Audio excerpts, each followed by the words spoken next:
So we are powering through Arc 5 World Day 1 on Stage 10, and finally, we have Yuzu Unlocked. You only have to duel against her one time, you get a small cutscene, and it kind of, it kind of sounds like it ends off where the show ended off, where the dub ended off.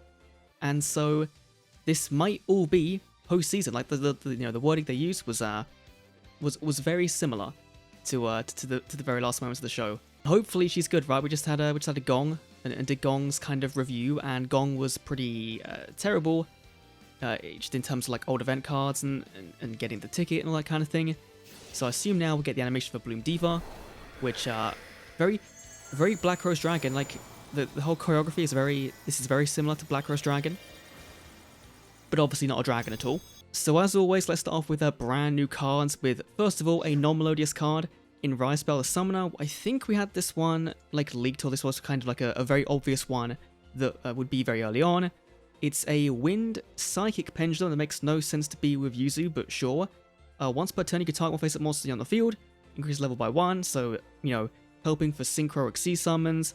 And it's a vanilla pendulum, so no other, normal monster effect, but just a scale 2 is fine.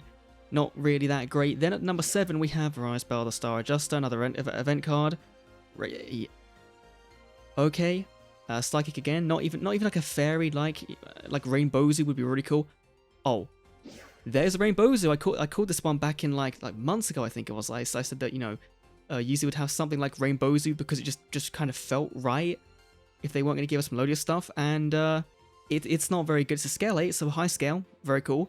Pendulum effect, once per turn, you can target one face-up monster on the field you control. It gains attack equal to the difference between the number of cards in the extra decks times 100, but in Duel Links that's going to be the majority of the time nothing, because most decks will run a full extra deck, but if you're playing Pendulum, then of course you have more cards in there, so if you have more cards in your extra deck because of Pendulum summoning, you might get a few attack point bonus, but yeah, and then its monster effect is gains attack during your turn only, and defense in your opponent's turn only, equal to the difference between the number of cards in the extra decks times 200, and if it card attacks, it is a Goblin attack force.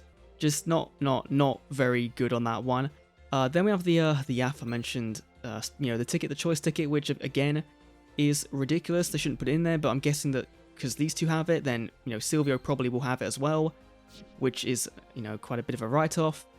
Then we have another copy of Rise Bell, another copy of Rise Bell Star Adjuster, another Rainbow Zoo, another Rise Bell, another Rainbow Zoo, another one of you, and then we have towards the end, we have Oh, they're giving it. Okay, cool. One copy of Ostinato, no Aria, so we can't do the whole lock, which made sense, right? I think they'll introduce that, maybe as a one-off level up reward at 35 when we get there, but Ostinato to 1 means they can't put it behind a box, so it's always going to be locked behind this level up, and it's a fusion spell from the deck, like Redoubt's Fusion is, which is really cool.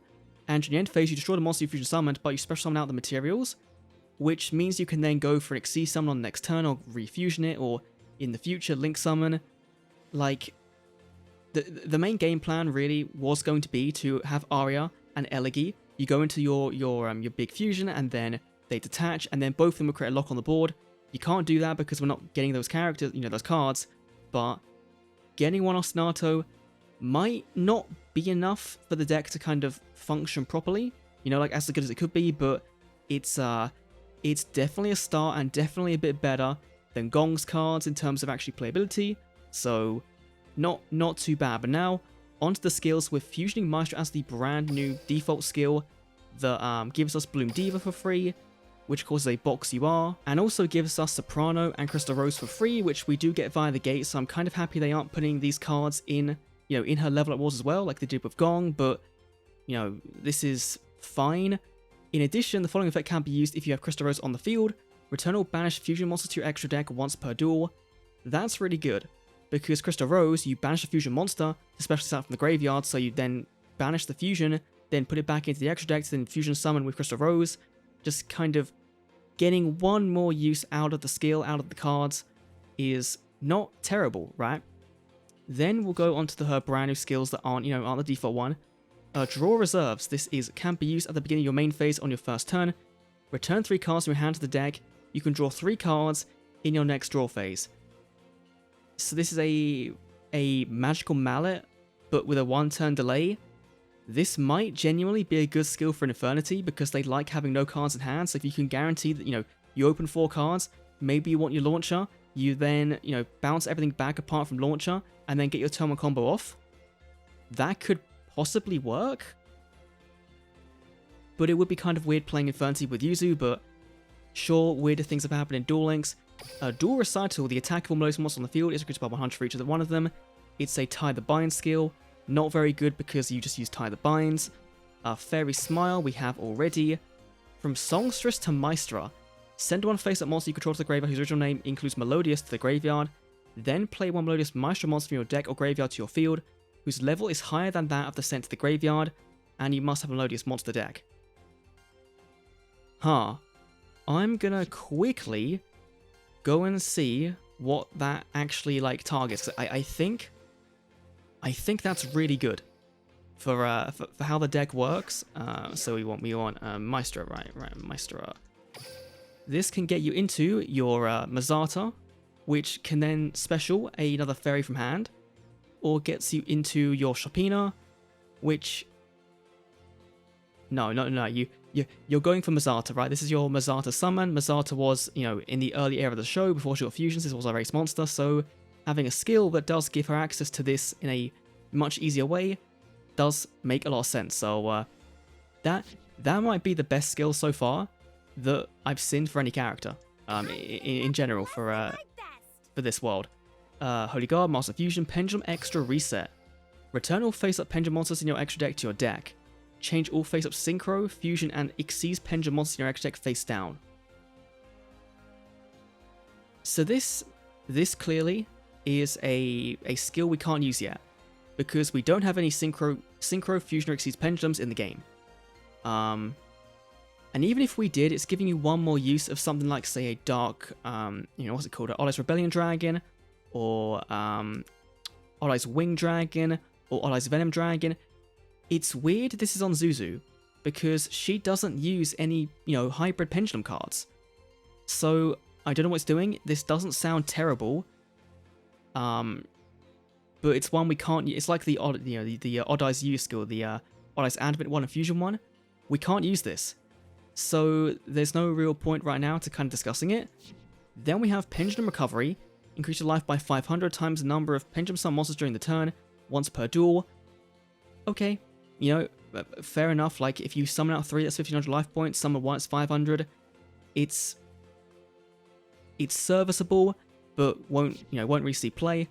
Resonating Diva. Return 1 card in your hand to your deck and play 1 face-up Fortissimo from outside the deck.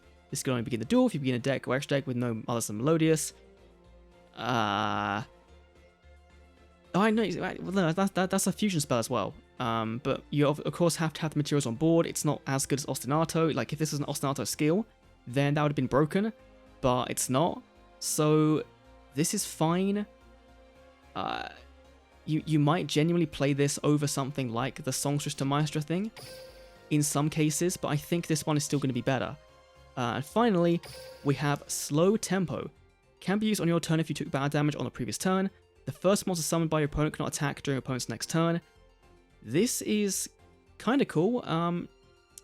Not really overly good because, again, it's reliant on your opponent, and they can, them not attacking might not mean much, but they can also get around this by just, if their turn is summon a monster and then immediately sack it off for an Xyz summon, then that goes nowhere, right? Then the skill was just useless because they were always going to use it as an Xyz material. So this isn't very good, but overall, I think, obviously, despite the fact she's got some gate drops and, she has the ticket, but she does have Ostinato, which is kind of the big thing, and to me, makes me want to play this deck more first, before I go to Yasenju, or to Abyss Actor, yeah, probably, or Surevi Samurai, or even Pendulum, really, because, it's going to take a while to level up, but overall, I'm fairly impressed with Zuzu. Definitely better than it could have been after seeing Gong. That's for sure. But let me know down below what you think of Zuzu Boyle in Duel Links. Again, level 10 unlock, very easy to unlock her. Now, it's on for 500,000 Duel Assessment points to get Sawatari, and hopefully he has some cool skills and cards for your Senjus, Abyss Actors, because we're not getting any Abyss Actors in the box, but if we can get at least the start of an archetype in his level ups, then that would be will go a long way to making maybe a future mini box, main box, just feel a lot better. So thanks for watching. I'll see you all in the next Duel Links video. See you then.